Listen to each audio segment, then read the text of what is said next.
আমাদের আজকের topic context free grammar CFG। Here CFG stands for context free grammar. Context free গ্রামারটা কি? Context free grammar actually a formal grammar. Formal grammar কেন বলছি? Because it's use to generate all possible patterns of string. It's used to generate all possible patterns of string. দেখে নিই context free গ্রামারের ডেফিনেশনটা একটু। Context free grammar G defined by 4 tuples. 4টে tuples দিয়ে context free grammar define করা হয়। টাপলসগুলো কি কি? ভি, টি, পি, এস, এই 4টে টাপলস দিয়ে কনটেক্সট ফ্রি গ্রামার ডিফাইন করা হয়। তো এখানে দেখতে পাচ্ছি জি ইকুয়ালস টু VTPS। জিটা কি? G is a grammar which consists a set of production rules, যেটা set of production rules K consist করছে। It's used to generate the string of a language. একটা ল্যাঙ্গুয়েজের string generate করতে আমরা এটাকে use করি, G কে use করি। T is the final set of a terminal symbol. তো টিটা কি? টি হচ্ছে terminal symbol. T equals to লিখতে পারি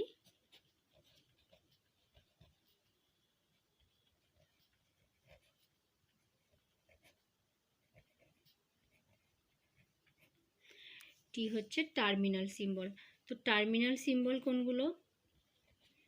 small a, small b, c, plus, minus, slash, bracket, colon, এগুলো সব হচ্ছে টার্মিনাল সিম্বল। তারপর আছে ভি। ভিটা কি? V is a variable. It's also called a non terminal symbol. তো ভিটাকে আমরা বলতে পারি নন টার্মিনাল।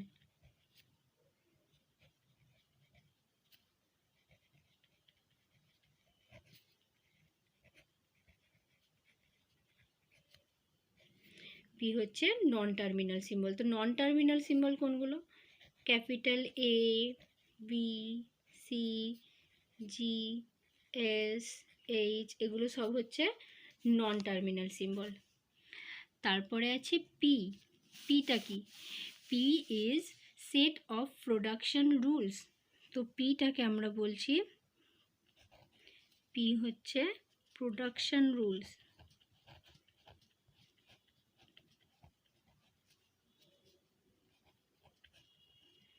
পি হচ্ছে প্রোডাকশন রুলস। তো প্রোডাকশন রুলসটা কি? আমরা এটা লিখতে পারি এ determine A plus B, S determine G, S determine C, D।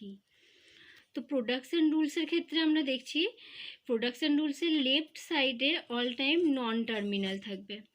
Left সাইডে ক্যাপিটাল লেটারগুলো আছে, তো এগুলো হচ্ছে নন টার্মিনাল। কিন্তু রাইট সাইডে আমরা টার্মিনাল আর নন টার্মিনাল দুটোই লিখতে পারছি। তো প্রোডাকশন রুলসের ক্ষেত্রে একটা জিনিস মনে রাখতে হবে, অল টাইম প্রোডাকশন রুলসের লেফট সাইডে থাকবে নন টার্মিনাল, আর রাইট সাইডে টার্মিনাল নন টার্মিনাল বোথ থাকতে পারে। এই হচ্ছে প্রোডাকশন রুলস।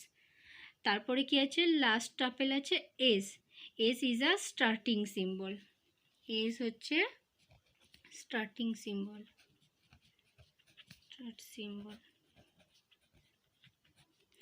তো আমরা কনটেক্সট ফ্রি গ্রামারের ডেফিনেশনটা কি পড়লাম? বলছে জি ইকুয়ালস টু VTPS। VTPS এই 4টে টাপলস নিয়ে আমাদের context free grammar. G is a grammar which consists of a set of production rules.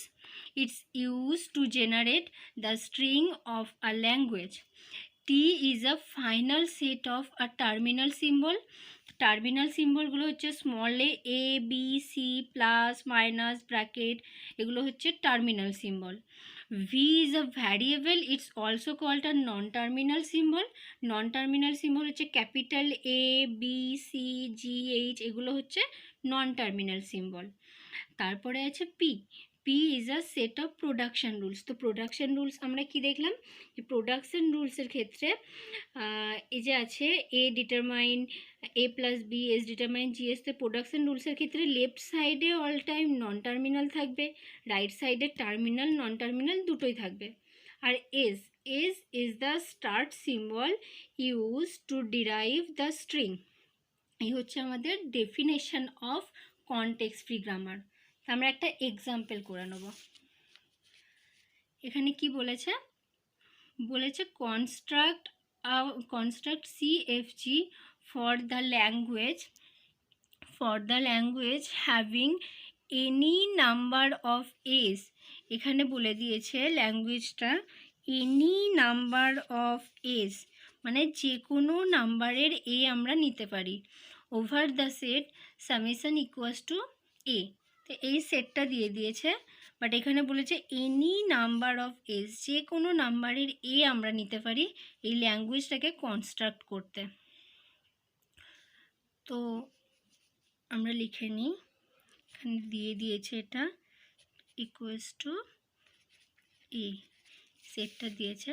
এখান থেকে আমরা ল্যাঙ্গুয়েজটা লিখে নিতে পারবো। ল্যাঙ্গুয়েজটা কি হবে,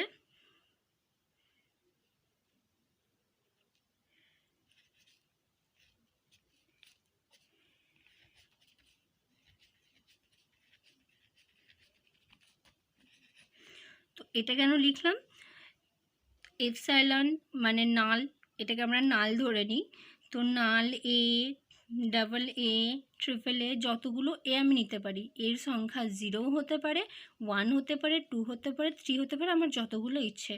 তো এটাকে যদি আমি রেগুলার এক্সপ্রেশনে লিখি তখন কি হবে, আর ইকুয়ালস টু এ স্টার। তো এ স্টার মানে হচ্ছে এর সংখ্যা আমার যত ইচ্ছে আমি নিতে পারি, এ হচ্ছে রেগুলার এক্সপ্রেশন। তো এবার আমরা প্রোডাকশন রুলসটা লিখে নেব।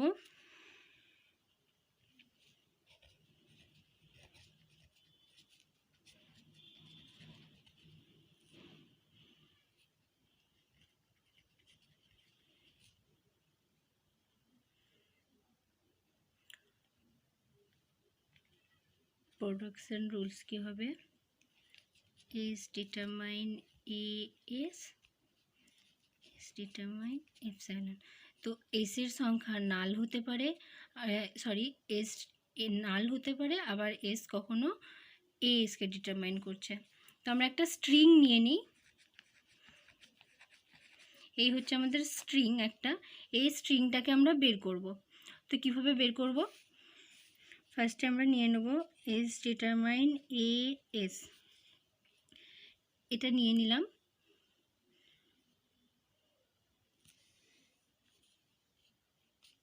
এরপরে এসের মান বসাবো এ এস, এখানে এসের মানটা আমরা বসালাম এ এস, এই এসের মানটা বসালাম এ এস।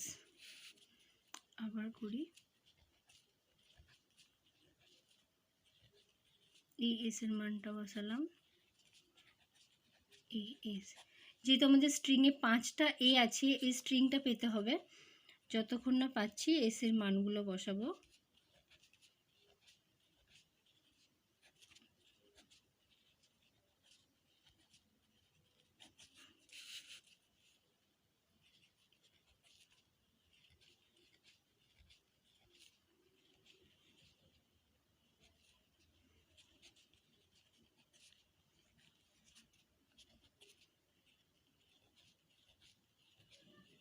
দেখছি আমরা 5টা এ অলরেডি পেয়ে গেছি। তো এখানে এসের মানটা আমি এপসাইলন বসিয়ে দেবো, এপসাইলন। তো এপসাইলন আমরা জানি এটা যেহেতু নাল, সো আমার এটা লেখার দরকার নেই। তো এই হচ্ছে আমাদের ফাইনাল স্ট্রিং, আমরা পেয়ে গেলাম এই স্ট্রিংটা। তো কি করলাম, ফার্স্টে আমাদের কোশ্চেনটা থেকে আমাদের ল্যাঙ্গুয়েজটা লিখে নিতে হবে। ল্যাঙ্গুয়েজটা বের করার পর প্রোডাকশন রুলস লিখব। প্রোডাকশন রুলসটা করার পরে আমরা এভাবে গ্রামারটাকে বের করতে পারি। এই হচ্ছে আমাদের context free grammar. Thank you.